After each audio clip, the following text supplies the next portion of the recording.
औज़ुबिल्लाहिमिनश्शैतानिर्रजीम बिस्मिल्लाहिर्रहमानिर्रहीम अस्सलामु अलैकुम रहमतुल्लाहि वबरकातुहू। सच्ची हिकायत के लिए हमारे चैनल इब्राहिम अमजद को सब्सक्राइब करें।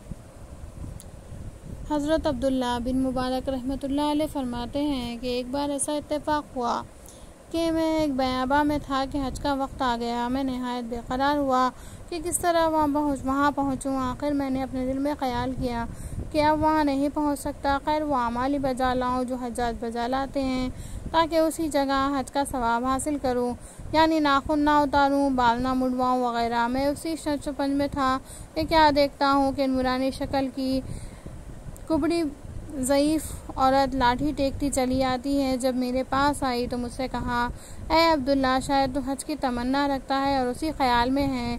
मैंने कहा, हाँ, नहायत आरज़ूमंद हूँ। ज़ईफ़ औरत ने कहा, मुझे तुम्हारे ही वास्ते भेजा गया है। ए अब्दुल्ला, मेरे साथ चले आओ ताकि मैं तुमको अरफात में पहुँचा दूँ। हज़रत अब्दुल्ला बिन मुबारक ने दिल में सोचा कि अब तो सिर्फ 2 रोज़ बाकी रह गए हैं, भला ये मुझे इतनी जल्दी अरफात तक कैसे पहुंचा सकती है।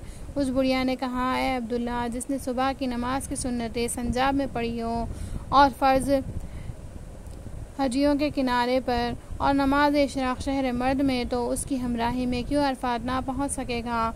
बिस्मिल्लाह पढ़ो और चलो। हज़रत अब्दुल्ला बिन मुबारक फरमाते हैं, मैंने बिस्मिल्लाह पढ़ी और उस पुरस्रार ज़ईफ़ औरत के साथ हो लिया। चलते हुए रास्ते में जो दुश्वार मंजिलें आती, ज़ईफ़ औरत के तो फिर वहाँ से बआसानी गुज़रते रहे। राह में ऐसा गहरा पानी जिसमें से कश्ती पर भी सवार होकर गुज़रना दुश्वार होता मिला। हम उससे बआसानी अबूर करते रहे। जब पानी के किनारे पहुँचते तो वो ज़ईफ़ औरत मुझसे कहती कि आंखें बंद कर लो। जब आंखें बंद कर लेता तो ऐसा मालूम होता कि पानी सिर्फ कमर तक है। उसी तरह उस पुरस्रार ज़ईफ़ औरत ने मुझे उसी दिन अरफात में पहुंचा दिया और मैंने हज कर लिया। फिर जब हम हज कर चुके तो उस ज़ईफ़ औरत ने कहा, है अब्दुल्ला, बाओ, मेरा एक बेटा है कि जिसको अरसा हो गया है गार में इबादत और रियाजत में मशगूल है। उसके पास चले और उससे मिले। चुनाचे उसके साथ हो लिया और हम एक गार में पहुँच गए। मैंने देखा कि गार में एक जवान ज़रदर्द और ज़ईफ़ नातवा और नूरानी शक्ल का वहाँ मौजूद है। जो ही उसने अपनी माँ को देखा, उसके कदमों पर गिर पड़ा और अपना मुँह उसके तलवों पर मलने लगा कि जानता हूँ कि आप अपने आप नहीं आई हैं, बल्कि अल्लाह ताला ने आपको भेजा है ताकि आप मेरी तहजीज़ व तकफ़ीन करें, क्योंकि मेरे इंतकाल का वक्त करीब है। उस बुढ़िया ने भी मुझसे कहा, है अब्दुल्ला, कुछ वक्त यहाँ तुम भी ठहरो ताकि मेरे बेटे को तुम दफन करो। चुनाचे मैंने देखा थोड़ी देर के बाद उस जवान का इंतकाल हो गया और हमने उसको दफन किया। उसके बाद उस ज़ईफ़ औरत ने कहा कि मुझे कोई काम नहीं, मैं अपनी बाकी उम्र अब अपने बेटे की खबर पर बैठूंगी। और अब्दुल्ला, अब तुम जाओ और तुम दूसरे साल आओगे तो मुझे ना पाओगे। मुझे दुआए खैर से याद करते रहना।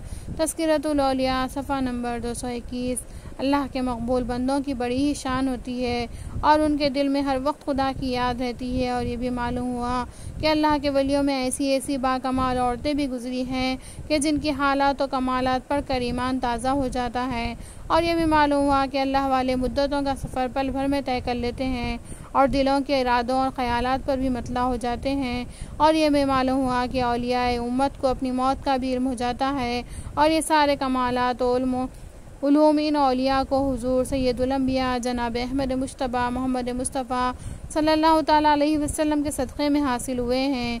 फिर हुज़ूर सरवर आलम सल्लल्लाहु ताला अलैहि वसल्लम के दाना ग़यूब और आलम माकाना व यकुन होने पर कोई शक कैसे हो सकता है।